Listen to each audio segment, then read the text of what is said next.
Hello दोस्तों। तो आज हम लोग पढ़ेंगे B pharmacy 7th semester important question. इसका फार्मेसी प्रैक्टिस का है। इसका सब्जेक्ट कोड है BP703T। तो क्या बोला है, कह रहा है कि explain inventory, describe inventory control principle and purchase procedure. हम जानेंगे कि इन्वेंट्री क्या होता है। सबसे पहले जान लें कि यह इम्पोर्टेंट क्वेश्चन है और हर एग्जाम में, बी फार्मेसी के एग्जाम में पूछा जाता है। तो आप इसे अच्छे से पढ़ के जाए, जो पूरी वीडियो देखें ताकि अच्छे से समझ में आए। और जितने भी सारे इंपॉर्टेंट क्वेश्चन हैं सेमेस्टर के, मैं सारे के सारे अपलोड कर चुका हूँ इस चैनल पे। अगर आपने नहीं देखा तो जाके विजिट कर सकते हैं और सही से देख सकते हैं ताकि आपको एग्जाम देने में आसानी हो। तो जानते हैं कि इन्वेंट्री क्या होता है। सबसे पहले तो जान लें कि इन्वेंट्री होता है क्या, क्यों यूज़ करते हैं इन्वेंट्री, इन्वेंट्री किसे बोलते हैं, इसका प्रिंसिपल क्या है, और कोई भी प्रोडक्ट परचेज करने के लिए क्या क्या करना पड़ता है, किस तरीका से परचेज करें जो बेनिफिट्स हो। तो जानते हैं किसी भी कंपनी में या हो इंडस्ट्री हो, तो उसमें बिजनेस को रन करने के लिए या प्रोडक्शन करने के लिए रॉ मटेरियल की ज़रूरत होती है। तो रॉ मटेरियल किस तरीका से ऑर्डर करें, किस तरह से मंगवाएं जो मोर बेनिफिट्स हो। तो इसलिए हम लोग इन्वेंट्री का यूज़ करते हैं। इन्वेंट्री क्या करता है कि इस जितने भी सारे प्रोसेस है सभी को कंट्रोल करता है, एक मैनर तरीके से रन करवाता है, एक स्मूथ तरीके से इंडस्ट्री को रन करवाता है इन्वेंट्री। अगर रॉ मटेरियल की बात करें तो हम लोग कोई भी इंडस्ट्री का प्रोडक्शन अगर करते हैं, कोई भी कंपनी हो वो प्रोडक्शन अगर करती है, तो स्मॉल अमाउंट में अगर रॉ मटेरियल्स मंगवाएंगे तो क्या होगा कि बेनिफिट जो है वो कम होगा, बेनिफिट्स कम होगा और ज़्यादा बेनिफिट्स नहीं होगा। अगर लार्ज अमाउंट में रॉ मटेरियल्स मंगवाते हैं तो बेनिफिट्स ज़्यादा होगा। तो उसमें भी अगर प्रॉब्लम हो सकता है कि अगर लार्ज अमाउंट में मंगवाएं रॉ मटेरियल्स तो वो ख़राब होने का चांस ज़्यादा हो सकता है, या इसको स्टोर करने के लिए वो चार्जेस ज़्यादा लग जाएगा, कॉस्ट ज़्यादा लग जाएगा, उसमें भी प्रॉब्लम होगा। तो सभी प्रॉब्लम को मेंटेन करने के लिए इन्वेंट्री का यूज़ करते हैं। क्या बोल रहा है कि inventory refers to the goods and materials a business holds for a purpose of sale resale. क्या बोला है कि बिजनेस को होल्ड करने के लिए, एक रीसेल करने के लिए एक अच्छा पर्पस है और प्रोडक्शन करने के लिए। और क्या बोला है कि it can includes raw materials, work in progress items and finished products. Effective inventory management is crucial for maintaining a smooth supply chain. बोला एक स्मूथ सप्लाई चेन होने के लिए मतलब रॉ मटेरियल्स को ऑर्डर करने, बाय करने तक और जो प्रोडक्शन होने तक, प्रोडक्शन जो प्रोडक्ट बन गया उसको सेल होने तक, जो यह इंपॉर्टेंट रोल करता है और एक स्मूथ सप्लाई चेन प्रोवाइड करवाता है। यह इन्वेंट्री जो होता है। इन्वेंट्री के अलग अलग कंट्रोल प्रिंसिपल्स है, अलग अलग प्रोसेस है, तो हम लोग सब कुछ देखेंगे। तो नेक्स्ट हम लोग देखेंगे इन्वेंट्री क्या होता है, इन्वेंट्री कंट्रोल प्रिंसिपल क्या होता है। प्रिंसिपल हम देखेंगे inventory control principle. Inventory control principle क्या होता है, सबसे फर्स्ट है stock level management. Stock level management आप समझेंगे कि स्टॉक लेवल मैनेजमेंट होता है क्या। तो स्टॉक लेवल मैनेजमेंट, जैसे हम लोग बोले कि अभी रॉ मटेरियल को स्टॉक करेंगे, अगर ज़्यादा लेवल में अगर मंगवाएंगे, मटेरियल ज़्यादा लेवल में डिमांड करेंगे, उसको मंगवाएंगे तो उसका प्राइस क्या होगा, वो कम जाएगा, प्राइस कम जाएगा। बट उसमें जो चार्ज है, इसको स्टोर करने का जो चार्ज है, और उसमें प्रिजर्वेटिव्स यूज़ करना है, उसके बाद से लाइट हो गया, बिजली बिल, मतलब डिफरेंट टाइप्स के चार्जेस जो है उसमें जो है स्टॉक वो बढ़ जाएगा। समटाइम्स होता है कि मतलब मटेरियल्स अगर ख़राब हो गया, बहुत सारा मंगवा लिए, वो ख़राब हो गया तो उसमें भी लॉस होने के चांस हो जाए। तो इसलिए बोल रहा है कि स्टॉक लेवल मैनेजमेंट किस तरीका से करेंगे, जो स्टॉक लेवल मैनेजमेंट हो। तो क्या बोल रहा है कि maintaining appropriate levels of stock to avoid over stocking and under stocking. क्या बोल रहा है कि इस तरीका से इसको मेंटेन करना है कि हम लोग बच सके क्या इससे, ओवर स्टॉकिंग, मतलब बहुत ज़्यादा माल मटेरियल्स मंगवाकर, या इतना ना कम मंगवाएं कि जो हम लोग को प्रोडक्शन में यूज होगा और वो मटेरियल सही नहीं है, मतलब प्रोडक्शन इधर रुक गया, मटेरियल मतलब प्रोडक्ट बनने से रुक गया तो अंडर मटेरियल, तो इसमें लॉस हो जाएगा। अगर ओवर स्टॉक हो जाएगा, ओवर माल अगर आ गया, मटेरियल्स आ गया, तो उसमें भी क्या होगा, उसमें भी प्रॉब्लम हो जाएगा, उसमें भी लॉस लग सकता है। This can be achieved by setting minimum and maximum stock levels. इस प्रकार का सेटिंग्स को मिनिमम और मैक्सिमम जो बीच का लेवल होता है, इक्वल अमाउंट्स में हम लोग क्या करते हैं कि उसको ऑर्डर कर सकें। अब क्या बोल रहा है कि ABC analysis, second control principles है इन्वेंट्री का।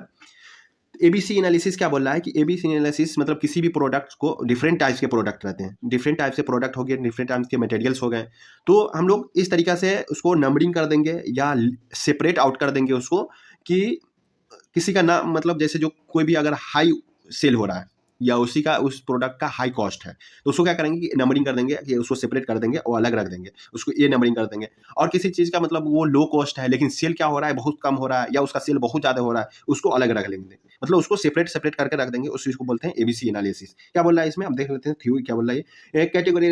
कैटेगोराइजिंग inventory based on its importance and value.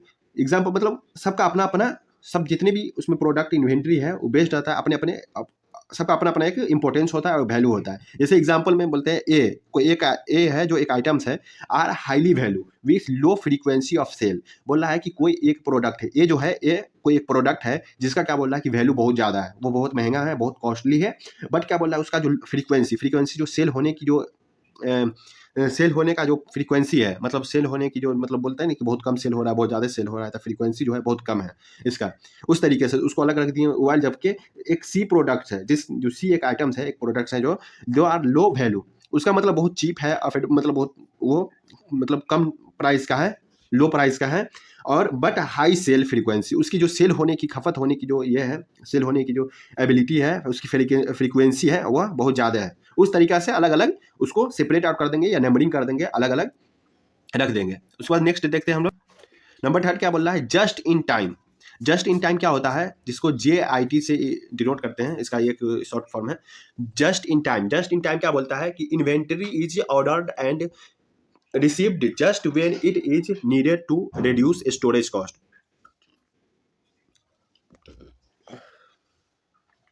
यह क्या बोल रहा है कि इन्वेंटरी इस तरीका से डेवलप करेंगे, इस तरीका से इन्वेंट्री बनाएंगे कि ऑर्डर कर, जिस तरीका से ऑर्डर किए उसी टाइम रिसीव होनी चाहिए, हो जानी चाहिए, जस्ट इन टाइम। बोल रहा है कि रिसीव जस्ट जिस टाइम ऑर्डर करें उसी टाइम रिसीव होनी चाहिए। इससे क्या होगा कि अगर माल मतलब मटेरियल्स खत्म हुआ और ऑर्डर हो जाएगा तो उससे जो कॉस्ट है वो कम पड़ जाएगा, कॉस्ट कम हो जाएगा। अगर उसी तरीका से अगर मटेरियल्स खत्म हो गया, अगर आप उसमें अगर ऑर्डर दिए बहुत टाइम के बाद आ गया, 2 दिन 3 दिन के बाद आ गया, तो इधर क्या होगा कि मटेरियल जो प्रोडक्शन रुक जाएगा, प्रोडक्शन रुक जाने के बाद से क्या होगा कि लॉस लग जाएगा। इस वजह से बोल रहा है कि इन्वेंट्री को इस तरीके से कंट्रोल करनी चाहिए कि ऑर्डर करें और माल जो है, मटेरियल जो है वो रिसीव हो जाए जस्ट इन टाइम। उसके बाद बोल रहा है क्या, FIFO और LIFO। क्या बोला है, फर्स्ट इन फर्स्ट आउट, और बोल रहा है लास्ट इन लास्ट आउट। ये क्या होता है कि फर्स्ट इन फर्स्ट आउट होता है कि मतलब कोई भी प्रोडक्ट्स मटेरियल्स मंगवाएं फर्स्ट इन, मतलब पहले बहुत पहले आ गया हुआ है, फर्स्ट इन फर्स्ट आउट, तो उसको क्या करना है कि वो उसको भी, और जो लास्ट में आया और उसको भी सेम टाइम में उसको भी ये सेल करना है। क्या बोला है कि inventory valuation and issuing method FIFO assumed the oldest stock is used sold first. बोला इसको भी फर्स्ट से सोल्ड करना है, मतलब बेचना है, सेल करना है, और ये लास्ट में जो आया प्रोडक्ट उसको भी सेल फर्स्ट में करना है, दोनों फर्स्ट में। ऐसा नहीं हो गया कि मतलब जैसे अब ये बोल रहे हैं कि ये फर्स्ट बहुत पहले आया था इसको पहले सेल करते हैं, ये लास्ट में आया है तो इसको अब लास्ट में सेल करेंगे, ऐसा नहीं है। लास्ट में आया मटेरियल्स या पहले आया कोई भी प्रोडक्ट तो उसको भी सेल करना है पहले, और जो लास्ट में मटेरियल्स आया उसको भी सेल पहले करना है। उसके बाद cycle counting, regularly counting portions of inventory to ensure accuracy in records. ये क्या बोल रहा है कि साइकिल काउंटिंग में मतलब कितने बार वो साइकिल रिपीट हो रहा है, मतलब जैसे एक बार में कितने मटेरियल्स आ रहे हैं, कितने बन रहे हैं, कितने सेल हो रहे हैं, उस जितने भी हो रहा है सब क्या करना है, एक रिकॉर्ड करना है और उसको एक्यूरेसी इंश्योर करना है कि हाँ हो रहा है ये, और रिकॉर्ड्स करना है उसको। Economic order quantity a calculation to find the ideal orders quantity that minimise the total inventory holding cost और ओवर ऑर्डरिंग कॉस्ट। क्या बोला है कि एक ऐसा इकोनॉमिक ऑर्डर क्वांटिटी, ऑर्डर जो देंगे किसी भी मटेरियल्स का इस तरीक़ा से देंगे कि जो मतलब अच्छे एफोर्डेबल हो और जो होल्ड करने में कॉस्ट इफेक्टिव मतलब कम कॉस्ट लगे, और ऑर्डरिंग कॉस्ट जो है वह कम जाए, मतलब इन्वेंट्री जो है मिनिमाइज क्वांटिटी, और जिसको क्वालिटी भी अच्छा हो और उसको मिनिमाइज भी सही तरीक़ा से करे, उसको कॉस्ट भी कम लगे, उस तरीक़ा से ऑर्डर करना है, क्वांटिटी का ऑर्डर करना है, उतना ही क्वांटिटी ऑर्डर करना है। उसके बाद से इन्वेंट्री ऑडिटिंग क्या होता है कि जितने भी प्रोसेस हुए सभी को क्या करना है, एक डॉक्यूमेंट तरीके से उसको बनाना है, और उसको बनाकर एक मतलब डॉक्यूमेंट तरीके से बनाना है। तो बोला periodic checks to reconcile physical inventory which records to the preventive discrepancies होता है कि दोनों के बीच का डिफरेंस, मतलब जो पीरियडिकली जो चेक किए और फिजिकली जो देखें, जो अपने नज़र से देखें उस वो, और जो उसके अंदर जो डाटा जो लिखा हुआ है, जो डाटा बना हुआ है, उस हिसाब से दोनों मिल रहा है कि नहीं, या तो डिफरेंस नहीं ना दोनों में कुछ। उसके बाद हम लोग देखते हैं आगे क्या है, परचेज प्रोसीजर। वो तो हो गया प्रिंसिपल्स है, कंट्रोल प्रिंसिपल था, ये परचेज प्रोसीजर। परचेज प्रोसीजर क्या बोला था, purchase procedure refers to the steps involve the processing goods और services needed by a company. It typically includes the following stages. ये एक प्रकार का एक कंपनी है, जो कोई भी कंपनी हो वो एक प्रोसीजर फॉलो करता है। कोई भी परचेज प्रोसीजर मटेरियल्स को परचेज करने के लिए, बाय करने के लिए एक प्रोसेस होता है। तो कौन कौन सा प्रोसेस इन्वॉल्व होता है इसमें, आगे नेक्स्ट हम देखते हैं।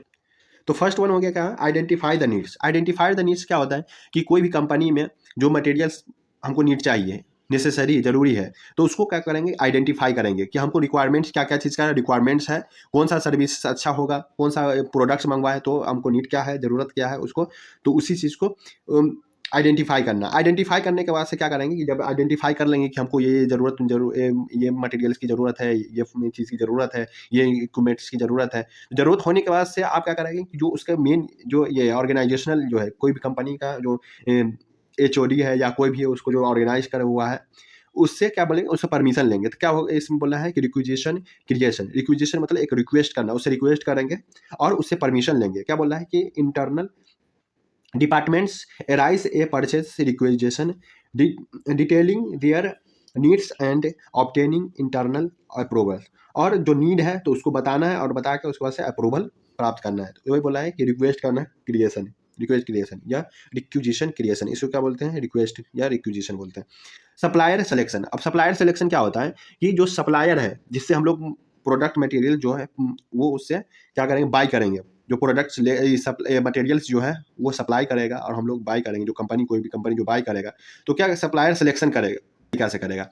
सप्लायर सिलेक्शन ऐसा हो जो मतलब भरोसे लायक हो, ऐसा हो कि जो मतलब कम दाम में अच्छा क्वालिटी का प्रोडक्ट देता हो, या वो चीप हरकत ना करता हो, या वो धोखा नहीं देता हो, वैसा सप्लायर को क्या करेंगे, चूज करेंगे, सिलेक्शन करेंगे। उसके बाद रिक्वेस्ट फॉर क्वाटेशन क्या बोल रहा है कि एक प्रकार का इसे डॉक्यूमेंट्स इशू करना है और सप्लायर के पास वो प्राप्त होगा। उसके बाद से प्राइसिंग और डिलीवरी, उसके अंदर मतलब क्या होगा कि कौन कौन से मटेरियल्स लेना है, कितनी क्वांटिटी रहेगा, क्या रहेगा, किस तरीका से रहेगा, कौन कौन सा मटेरियल्स है, तो सब उसके अंदर इंक्लूड्स रहेगा। वही रिक्वेस्ट फॉर क्वाटेशन। क्वाटेशन हम लोग बनाएंगे, मतलब जो कंपनी है जो मटेरियल्स बाय करना चाहता है, तो क्या करेगा, सप्लायर्स को वह देगा, रिक्वेस्ट फॉर द क्वाटेशन करवाएगा। एक मतलब पेपर लेगा, पेपर लेने के बाद उसमें सारे कुछ जो जो चीज़ इंक्लूड करना है वो इंक्लूड करेगा। उसके अंदर कौन कौन सा मटेरियल्स लेना है, कितने क्वांटिटी में मटेरियल्स लेना है, सब वो इंक्लूड करेगा। वही बोल रहा है, उसी को बोलते हैं रिक्वेस्ट फॉर क्वाटेशन। उसके बाद इवोल्यूशन ऑफ बीट्स या क्वार्ट्स, उसके बाद से इवोल्यूशन करेगा। अब उसके बाद से जो एनालाइजिंग जो डाटा मिल गया, उसके बाद से जो सप्लायर्स है, सप्लायर के पास से वो किस तरीका से सामान दे रहा है, कितना सामान दिया, किस सामान का क्या प्राइस है, उसको वैसे इवैल्यूएशन करेगा। अब बीट्स को, क्वार्ट्स को, ये बोल रहा है कि बीट्स या क्वार्ट्स बोलता है इवैल्यूएशन ऑफ बीट्स, मतलब कोई भी क्वालिटी, किस क्वालिटी का प्रोडक्ट्स है, उसका प्राइस क्या है, वो चीप है या एफोर्डेबल है कि नहीं, उस मतलब उससे अगर उसका प्रोडक्ट लेंगे तो हमको फायदा होगा, बेनिफिट्स होगा कि नहीं होगा, तो उसी को इवैल्यूएशन ऑफ बिट्स बोलते हैं। उसके बाद purchase order creation. Purchase order creation, अब एक परचेज ऑर्डर क्रिएशन एक डॉक्यूमेंट बनाएंगे, एक या यह बनाएंगे, एक ऑर्डर देंगे। ऑर्डर देने के लिए एक लिस्ट बनाएंगे। लिस्ट बनाएंगे तो उस पर क्या करेंगे, उस पर जितने भी परचेज ये ऑर्डर करना है जो चीज़ से, उस सबको चूज करेंगे। Outline and specific for the purchase agreements, और एक एग्रीमेंट्स बनाएंगे। परचेज ऑर्डर देंगे मतलब उसको देंगे, उसमें सब कुछ इंक्लूड रहेगा। क्या किसको देंगे, इसको सप्लायर को देंगे, जो क्या करेगा, सप्लायर को देंगे जो preparing and issuing a formal purchase order to the chosen suppliers outlines the specifics of the purchase agreement, और एक एग्रीमेंट्स बनाना। अब क्या बोला है कि ऑर्डर एक्नॉलेजमेंट। ऑर्डर एक्नॉलेजमेंट मतलब होता है कि जो हम लोग जो ये परचेज ऑर्डर दिए तो वो प्राप्त हुआ कि नहीं, उसको रिसीव्ड हुआ कि नहीं, वो हो गया ऑर्डर एक्नॉलेजमेंट। उसके बाद बोलता है कि रिसिप्ट ऑफ गुड्स या सर्विसेज। अब क्या बोल रहा है कि रिसिप्ट ऑफ गुड्स, अब जो वो सप्लायर जो है कंपनी, कोई भी कंपनी जो ऑर्डर दिया है उसको ला कर देगा, प्रोडक्ट्स ला के देगा, रिसिप्ट देगा। तो क्या करना है कि रिसिप्ट जब देगा तो उसको रीचेक करना है कि प्रोडक्ट जो ऑर्डर दिए वो प्रोडक्ट है कि नहीं, उस क्वांटिटी है, उसका कितना क्वांटिटी ऑर्डर दिए थे कि वो क्वांटिटी पूरा है कि नहीं। तो वो रिसिप्ट ऑफ गुड्स में हो जाएगा, वो रिसिप्ट ऑफ गुड्स में। उसके बाद क्या बोला कि इनवॉइस वेरिफिकेशन एंड अप्रूवल। अब जब जितने भी सारे सामान अगर ठीक है, मतलब जैसे जितना क्वांटिटी ऑर्डर किए हैं, जिस कंपनी का ऑर्डर किए हैं पूरे, मतलब क्वांटिटी क्वालिटी सब सही है, तो आप क्या करना है, इनवॉइस वेरिफिकेशन कर देना है। इनवॉइस वेरिफिकेशन में क्या होता है कि इनवॉइस वेरिफिकेशन में जितने सारे चेक हो गया तो अब उसको पेमेंट का प्रोसीजर प्राप्त करना है। इनवॉइस वेरिफिकेशन में होता है, इनवॉइस वेरिफिकेशन में पूरे एक प्रकार का एक डॉक्यूमेंट तैयार होता है, और डॉक्यूमेंट तैयार होने के बाद से पूरे उस पर पूरा डिटेल्स लिखा रहता है, और उस पर डिटेल लिखने के बाद से जो वहाँ कंपनी का मैनेजर या कोई भी जो पूरा हैंडल कर रहा है इसको, तो वो अप्रूवल दे देगा पेमेंट के लिए, उसको जो सप्लायर है उसको पेमेंट के लिए अप्रूवल दे देगा। उसके बाद से पेमेंट प्रोसेसिंग क्या होता है कि एग्रीमेंट एक बनेगा, एग्री होगा, processing payments to the supplier as per the agree terms. एक एग्री बनेगा और उसको पेमेंट कर दिया जाएगा। पेमेंट हो जाने के बाद सब कुछ हो जाएगा, तब कंपनी क्या करेगा, एक रिकॉर्ड्स रख देगा, रिकॉर्ड कीपिंग, एक डॉक्यूमेंट बनाएगा, documenting all steps of the purchase procedure. Purchase procedure मतलब जो हम लोग मटेरियल्स मंगवाए हैं तो उसके जितने भी स्टेप्स हुआ है, क्या क्या स्टेप्स लगा, सभी का एक डॉक्यूमेंट बनेगा, डॉक्यूमेंट बनाएगा और ट्रांसपेरेंसी आ जाएगा, और उसको स्टोर करके कहीं रख दिया जाएगा, मतलब सेफ्टी के साथ कहीं पे एक रख दिया जाता है, रिफरेंस के तौर पर और एक फीचर सेफ्टी के तौर पे। उसके बाद इसका समय क्या बोला है, this process ensure that purchasing is efficient, cost effective and complaints with the organisational policies. यह क्या बोला है कि कॉस्ट इफेक्टिव, इस तरीका से जो करने पर कॉस्ट इफेक्टिव होता है, और कंप्लेंट्स, कोई भी कंप्लेंट्स हो, कोई भी कुछ प्रकार का कुछ कंप्लेंट्स हो तो उसको मेंटेन करने का, और ऑर्गेनाइजेशनल पॉलिसीज भी प्रोवाइड करता है। आज के लिए इतना ही। अगर ये वीडियो अच्छी लगी तो लाइक कर दें, शेयर कर दें, और अपने दोस्तों को शेयर कर दें। अगर इस चैनल पर नए हो तो सब्सक्राइब कर लें। Thank you.